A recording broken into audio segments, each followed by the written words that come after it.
Your Facebook username is a custom web address for your profile. Changing it can make your profile easier to share, look more professional, or better represent your personal brand. You can easily update it on your phone in a few steps. First, you need to go ahead and open your Facebook application on your mobile device. Tap on the three lines in the top right corner in order to access your settings.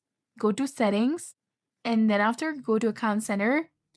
From this page, you need to go ahead and tap on your profile. You'll get your Facebook and Instagram profile. Go ahead, tap on your Facebook profile, and there you'll get two different options of name and username. Go to username.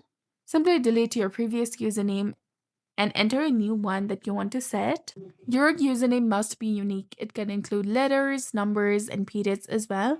It cannot contain special characters or spaces.